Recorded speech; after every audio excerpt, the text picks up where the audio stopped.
The trail of life comes with many forks. Should you go left or should you go right? It's often difficult to know. Some trails lead to places you don't want to go. Other paths are too dangerous and not worth the risk. Still others fail to deliver on what they promise. Just how do you know? But then another hiker arrives. He's walked these trails before. Sometimes he simply points in the right direction, but other times he says, "Here, come walk with me." Will you choose the way of the wise?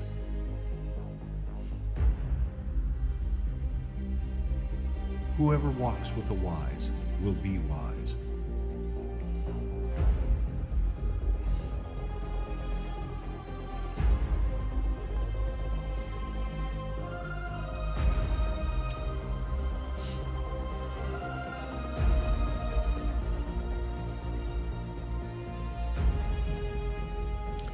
Well, to get started this morning, we're going to do something a little bit different, and I'm going to ask Burl if he'll throw up a website for us here real quick that I want you to take a look at. If you're a hiker, you're maybe familiar with this either website or with this app. Actually, it's probably where you're more likely going to use it. If you're not a hiker, I'm doing you a favor here this morning by making you aware of this tool that's out there, and it's great that you can have this on your phone. But basically, any trail that there's in the United States, I don't know how far it goes beyond that, if it's worldwide or not, but at least in the United States, if you want to go hiking, this can help you find a trail. Now, there's different ways that you can do it. This case here, I've actually brought up the trail of the trail that my wife and I last hiked when we were out in California visiting with our daughter. So this is about an hour outside of L.A., and it's called Ice House Canyon Trail. But if you notice this, it tells you lots of different things here on this website. It gives you a description of the trail, and for instance, it says there that the trail is 9.8 miles long. It's a loop. It's near Mount Baldy, California, which is kind of a famous hiking place. The elevation gain there is 2,637 feet. So if you want to just put that into perspective, that would be the equivalent of walking up 260 flights of stairs if you're going to do this flight. And it also tells you it should take you, if you read the description there, 5 hours, 44 minutes to complete. That's pretty exact for a hiking route. I don't know how long it took my wife and me to do that. We made it back pretty fast because it was pretty cold out there and I was freezing to death. But it was an absolutely fantastic hike. Now, if you scroll down on that, Burl, you can do that. It gives a little more of a description there. It gives the weather that you could expect out on the trail. Keep going. And then it gives all the people rate this trail. So when you've gone out on this trail, they tell you whether it's been a 4-star or a 5-star. If you look there, like one person and two person picked 1 or 2 stars. Almost everybody picked a 5-star there. And then as you go down there, you see Richard Lopez, and there's just all these different reviews that people give that have been on the hike. And they're in there chronologically. So Richard Lopez was up there February 6th. Is that today? I'm not exactly sure how he's doing that because it's only 8 o'clock in the morning, but he's ready to go. Okay, so he's been out there early hiking, and but it puts everybody's, and they kind of review the trail, and they give you some tips along the way. And this section's really, really important to me because this trail tells things that you need to know that aren't just in the overall knowledge, like is it go by any steep drop-offs?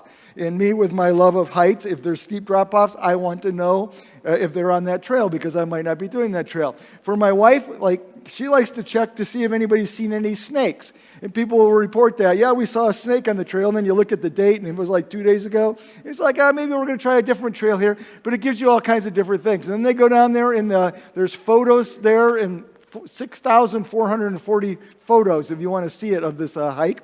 And I don't know if we added any to it or not, but a lot of times at the end, if you've done this trail, you can actually see that completed spot right there.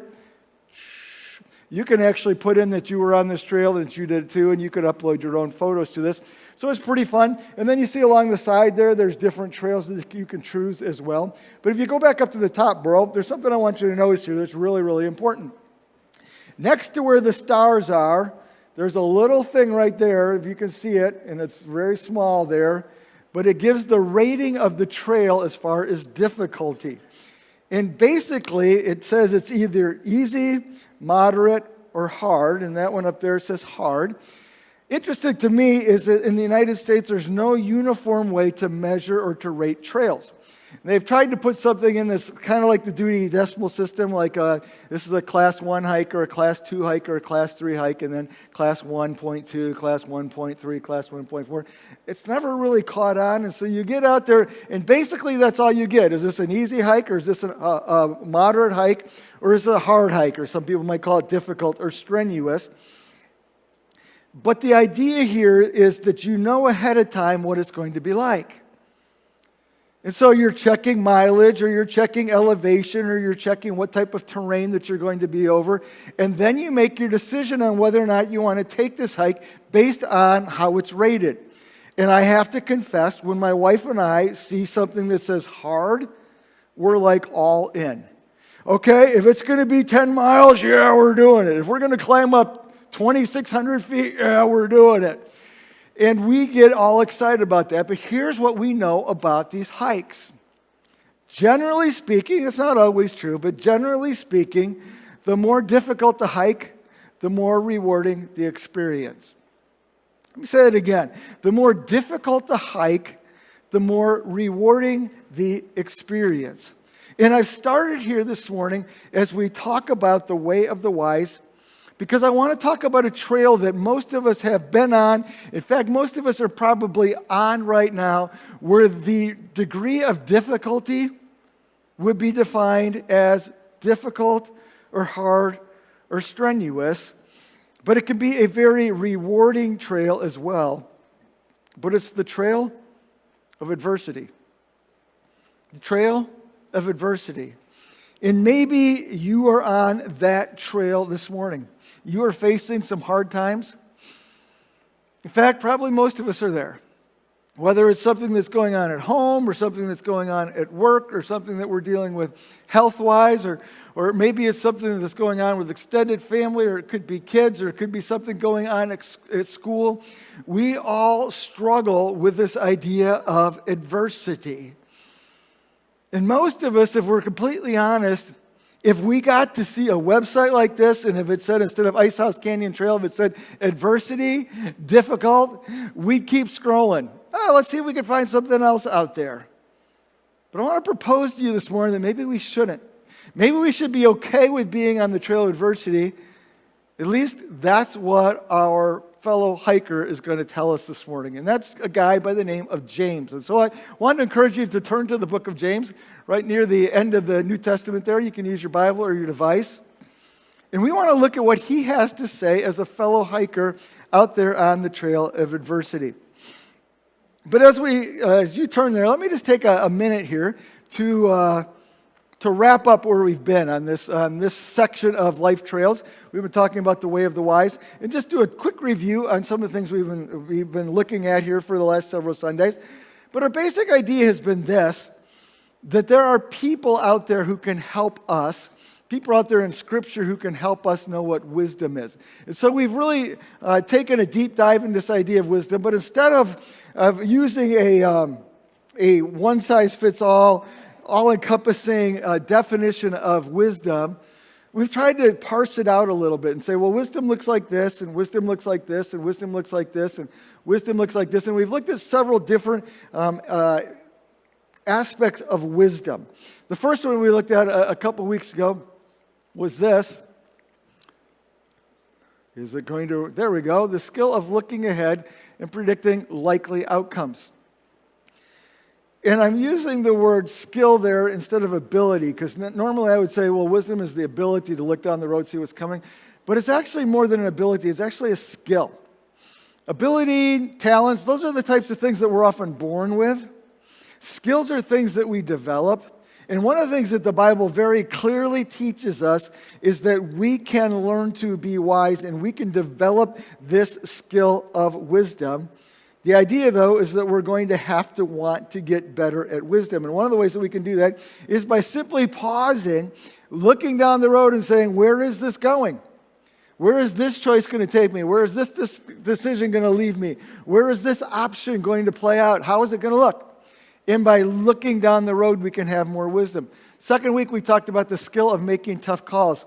Seldom in life do we ever have all the information that we need. And never in life can we actually put ourselves into the future to know exactly how things will turn out.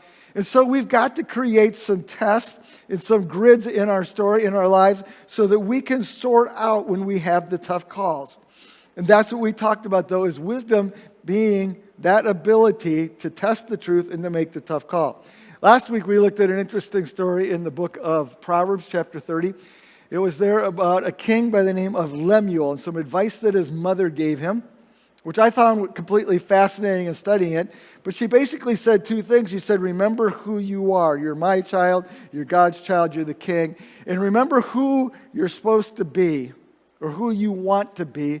And if you'll remember those two things, that will help you make decisions in life. And I really think that is true.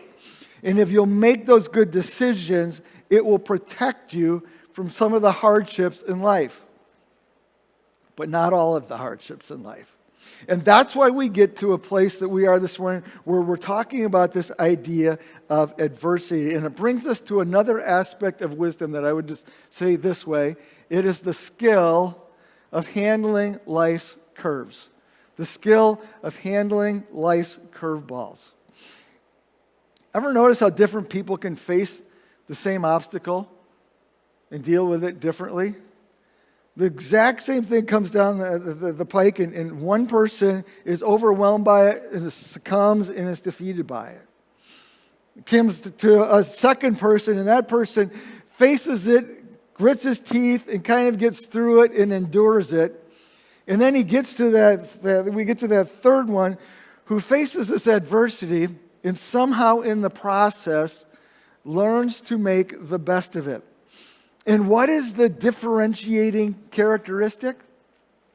I think it's wisdom. And so I would say it this way. Wisdom is the skill of extracting benefit from any situation. Wisdom is the skill of extracting benefit from any situation. That sounds great, doesn't it? But how does that work? Well, let's check in with James, who's a guy who's out there hiking on the way of the wise. And the way of the wise we define as people who are walking life's trails that we can walk beside, and they can teach us something about that trail.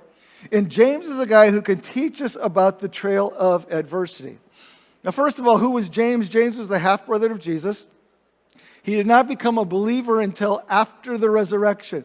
But after the resurrection, he was all in on this faith thing and believing that Jesus was indeed the Messiah, the Son of God. He became the head of the church in Jerusalem. In fact, that was a pretty significant role because that was a church that just exploded in growth. And he was the guy who was leading that church and responsible for its spiritual well-being. Interestingly, not one of the original disciples. But James was in charge of the church and congregation there in Jerusalem when everything went crazy. If you get to Acts chapter 6, we find these deacons that are added to the church, and one of them is a guy by the name of Stephen. And Stephen ends up in Acts chapter 7, gets stoned to death, and he's a martyr for his faith. Well, with that, persecution broke out in Jerusalem there, and Christian people were all of a sudden threatened in huge ways with their lives. And so many of them packed up and just took everything they had and ran and got out of Jerusalem and went to various places. And those are the ones who remained, lived in fear because you never knew when somebody was going to knock on your door and you were going to be the next one who was going to be persecuted for your faith. And so James is on this trail of adversity big time. Half his church is just gone. It's dispersed, and there's no live stream. The other half of his church is literally trembling because they don't know what's going to happen next.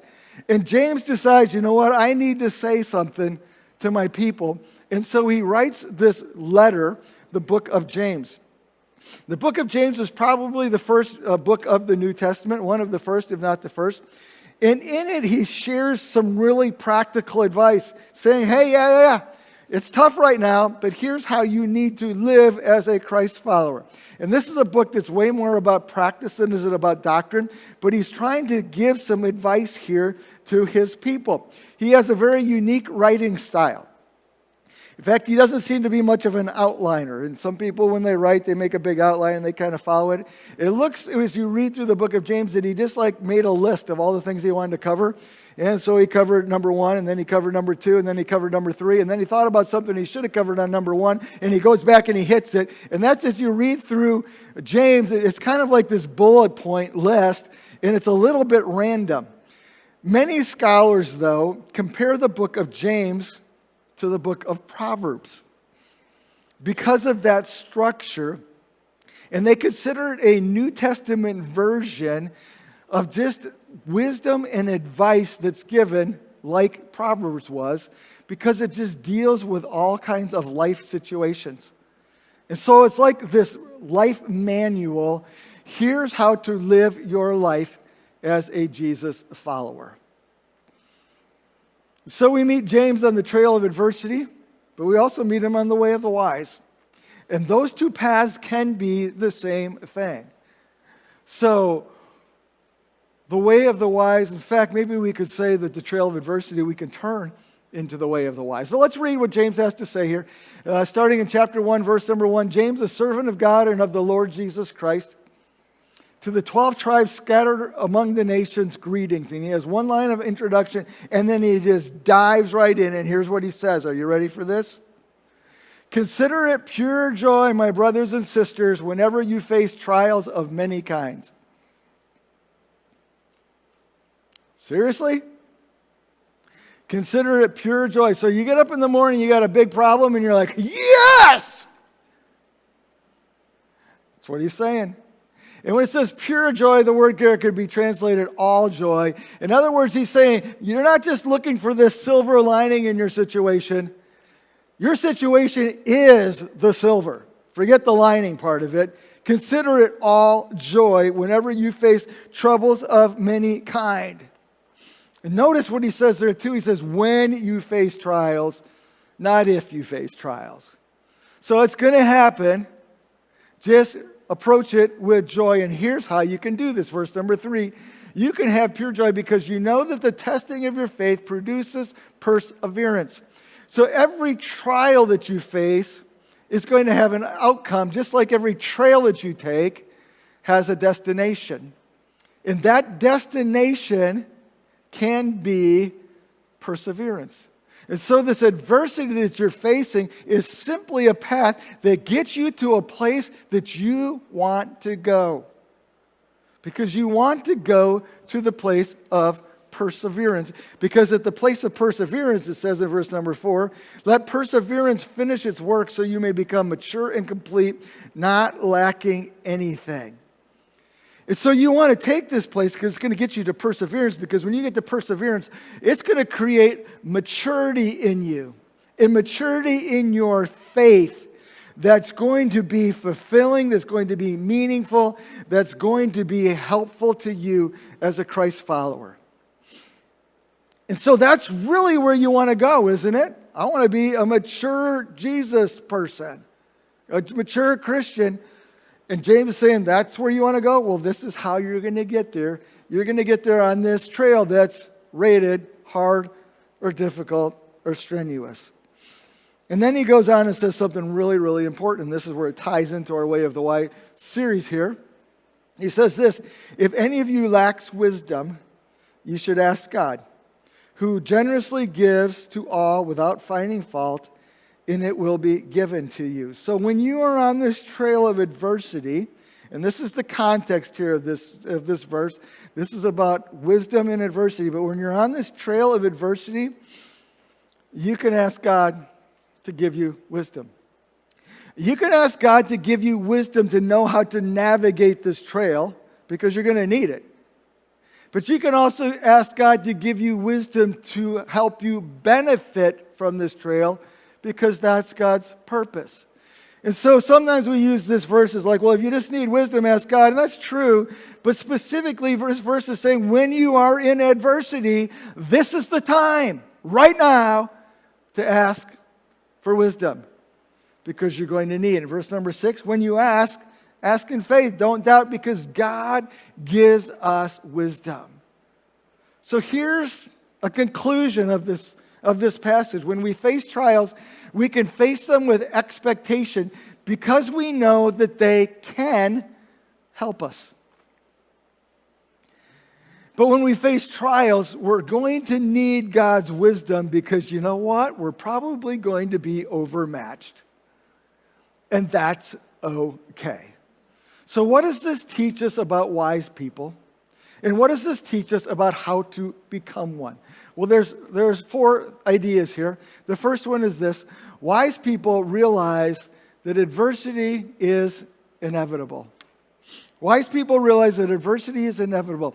It happens to everyone. It's impersonal.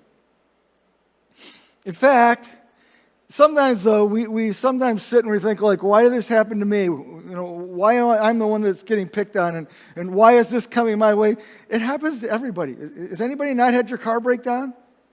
Okay, yeah, it happens, If you had to call the heater guy to come out and fix your furnace, I had a house where we were best friends. He was out so many times to work on, and I used to think, why is this happening? It happens to everybody. So if you're going through adversity this morning, you probably haven't been singled out. It's just part of the price of being human. Now, sometimes we go through adversity and we're like, well, God's just mad at me, and we think that it's God's punishment. It might be. It might be God's discipline. God might be looking at you right now and going, hey, I need to get your attention. So we'll bring some adversity in your life because that will turn you around and get you looking that way. That might be true. And God might be using that to get your focus back on Him, not necessarily to punish you, but to discipline you and say, hey, I need to get you back on track. And you can ask that question. Okay, what am I going through? Is this something that I'm bringing on myself? And is this part of God's discipline? But that's not necessarily going to be the case, because there are many times when problems come that aren't because of anything that you did wrong. It's just because of the fact that you are human. And as humans, we deal with this, and we live in a world where people are doing things that affect us too. It's not our fault. It just happens to us. But when you're dealing with adversity, just realize that it's universal. Everybody goes through it. And because of that, we don't need to get panicked. In fact, I would say it this way: don't get rattled. It's not necessarily you. And so if you're dealing with adversity right now, I am very sorry that you are. But if misery loves company, you got a lot of company. Because that's just what life is. And sometimes it's a big thing and sometimes it's a small thing. But adversity is generally part of our lives. And wise people realize that and they don't get rattled. Okay, I got some adversity right now. Me and everybody else. But secondly, wise people refuse to be overcome or overwhelmed by their adversity. Wise people refuse to be overcome or overwhelmed by their adversity. If you could advance that slide for me there, because my clicker is not working again. But they seek to control what they can control. They seek to control what they can control. Wise people don't get overcome by adversity because they realize that adversity can only do so much. It can affect them and it can influence them, but it doesn't have to defeat them. And they know that they can actually make it better or make it worse. And have you thought about that? When you are facing adversity, you have the ability to move it. So if adversity is right here, you can move it one way to make it better, or you can move it another way to make it worse. And we do that. Sometimes we're like, okay, we'll figure this out. Well, what happens? We just moved it this direction. Okay, maybe God will help us out with this. We move it in this direction. Maybe I'll learn a lesson that'll be really important. Maybe this will set me up for something, and we can keep moving it in this direction. What do we tend to do? Oh, poor me. Oh, this is the worst thing that's ever happened. Oh, this is going to be terrible.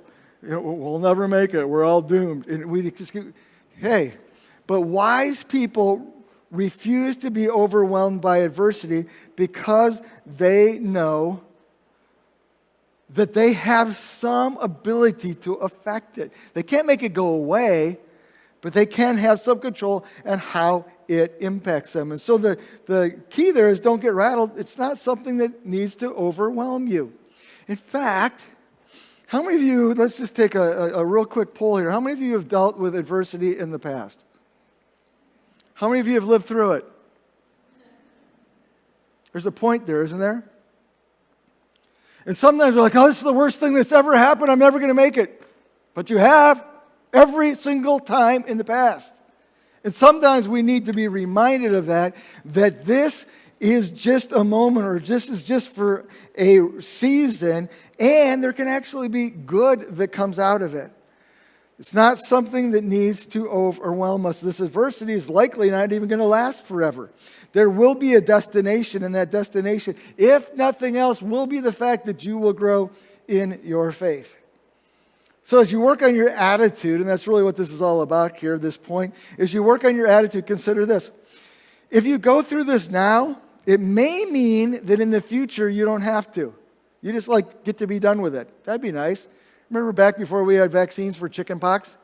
People used to just expose their kids. Let's just get it over with. And maybe that's the case sometimes. Adversity is, we'll go through this now because then we won't have to deal with it on the other side. Or we'll go through this now because on the other side, I will have a handle then on how to deal with it. And so I'm struggling right now, but once I get better at it. I remember when we moved from Michigan down to Indiana when I was in second grade. And I didn't realize how much advanced Indiana was.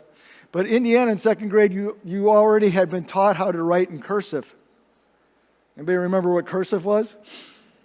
But I remember when I moved down there, and every kid in second grade was writing in cursive, and I had no idea what it was. Well, you know what? I kind of learned to write in cursive. You've never seen me write in cursive because it's so bad. But the idea was that, if you practice it long enough, you start to learn it. And this is the same thing here. Sometimes these troubles and adversities, we kind of get through them because it gets us past them, and then we can move on to bigger things here. And sometimes, even if I have to deal with it now, what it does for me in the future is it gives me some warning signs. So I'm like, you know what? I'm not even going to go there. And so as we look at this adversity, we can look at this and say, you know what? This is a for now thing. It's not a forever thing. Well, there's a third point that comes from this passage here, and it's this. Wise people expect adversity to come with opportunity. Wise people expect adversity to come with opportunity. Usually when I face adversity, not always, but usually when I face adversity or hard times or struggle, it's something new, something that I haven't dealt with before. Because usually if I've dealt with it before, I kind of have a handle, okay, here's what I need to do, and I kind of move on. But when it really kind of jolts me, it's like, oh, this is something new, this is a new struggle. And I can look at this and say, okay, this is the thing that's finally going to defeat me. Or I can look at this and say, you know what? There is potential here. And this is the whole point that James is making as he writes this letter. He's saying, when you look at this trouble, stop looking at the problem and look at the potential. Because this is going to teach you something. It's going to take you something. And the biggest way it's going to affect you, if you will let it, if you will choose this, is it will grow your faith. Now, I don't know about you, but I would like to have more faith than what I have. I'd like to have a bigger faith than what I have. I'd like to have a more mature faith than what I have. I'd like to have a more steady faith than what I have, instead of it bouncing around as much as it does sometimes. And what James is saying here is, well, if you really want that, guess what? Adversity is going to be one of the paths to get you there. It's not the only one. And God uses different ways to grow our faith, but God also uses adversity. And I think it's a little bit like taking the hard trails when it's talking about Kelly and me, is you get to the end and you're like, yes, we did it. That sometimes we go through adversity and we get to the end and it's like, yeah, we made it. We handled that. We figured that out. God was good to us. God got us out the other side here. But we realize that in adversity, there is potential. And that's why I would say, don't get rattled. This can have a positive outcome. Don't get rattled. This can have a positive outcome. And then there's a fourth idea here. And it's this. That wise people look at God more than at adversity. Wise people look at God more than at adversity. And so much of life, and so much of life as we deal with this idea of adversity and struggle and hardship, is just focus. But when I have a choice, I can look at what's in front of me, or for me, the adversity is when we're walking on that trail and it's looking down in the place where I could fall. I can look there, or I can look up. Now, when I'm walking on one of those trails, my wife, she doesn't laugh at me out loud, but I can just see her snickering because, she's just walking along like that, and I'm like shuffling along there. But you know what I never do? I never look down. I just like, but God takes it, James takes it a step further, and he says, how about if you do this? How about if you look up? And when we're in these situations where we are dealing with hardship and adversity, we can look up. Because we have a God who says, hey, I'm good and I'm generous. And so I will give you help in getting through this so you will know what to do. And then we have a God who says, not only that, I'm wise. And I will help you learn from it. And I will help you extract the benefit from it. And so we're encouraged to turn to an eternal God who already knows the end, so he can help us get there. We're encouraged to turn to a good God who wants what's best for us. We're encouraged to turn to a powerful God who can do whatever needs to be done to fix our situation. And so I would say, don't get rattled. You don't have to face this alone. There's help. And there's help that's so positive and so affirming. It says what? When you ask, just expect it and do not doubt. So, this morning, my guess is that you are hiking this trail of adversity. And maybe the section you're on right now isn't that hard. And maybe the section you're on right now is extremely difficult.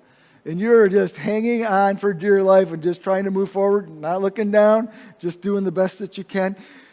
But we're all on this trail. It's part of our existence. But there's other hikers on the trail. And sometimes it's the other hikers that we sit in this room with, that we worship with, and we can be an encouragement to each other. But sometimes it's the hikers who've already been on the trail this morning, who have come off the trail and have made a note, a review. A guy like James who says, oh, you're on the trail of adversity? That's okay. Yeah, it's hard. But hang in there. Because